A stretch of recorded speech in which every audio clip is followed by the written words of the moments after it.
পোষণ হয়েছে, মানে একবার বমি হলে মনে হতো এই বমিটাই লাস্ট বমি, মানে আমি ধরে রাখতে পারতাম না। তো যখন আমি জিজ্ঞেস করলাম তোমাকে কোনো মনে হচ্ছে একটু হালকা হয়েছে, তো মনে হলো একটু কম হলো।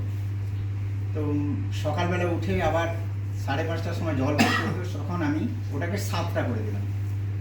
সকালবেলা 7টা সঙ্গে 100 ml নিয়েছি। সকাল থেকে খাওয়ানোর পরে সারাদিন আর কোনো বমি নেই। যেটা দুবেলা অনডেম ইঞ্জেকশন হতো, বমি বন্ধ হতো না, ওই একদিনের পরে বমিটি কিন্তু স্টপ হয়ে গেল। আবার বিকেলে যখন আমি ওটা আরও 2টো করে বাড়িয়ে দিলাম, বিকেলে আবার 9টা করে দিলাম। এইভাবে করতে করতে সকাল বিকাল 2টো বাড়াতে বাড়াতে আমি 20 স্ট্যান্ড করলাম।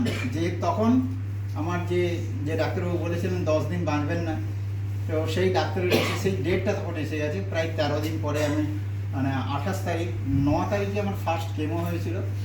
তো 15 তারিখে আমাকে ডাক্তার বলেছিল যে 10 দিন বাঁচবে না।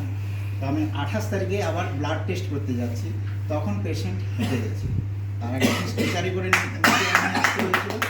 হেঁটে যখন গেল, যে ডাক্তারবাবুর কাছে ঢুকবো, তখন আমরা ওয়েট করলাম 5 কেজি তখন ওয়েট বেড়েছে। তো ও যখন হেঁটে যাচ্ছে, ডাক্তারবাবু আমার মুখের দিকে তাকালো, ওপরের দিকে তাকালো, सर 5 किलो वजन गेन हुआ है। बोला हाँ हाँ आपका केमो बहुत अच्छा काम किया।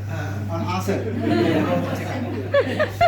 তো যখন আমি আমার ব্লাড রিপোর্ট দেখে তখন আমার মিসেসকে বলছে আরে मम्मी आप तो दौड़ दौड़ के घर जाओगी।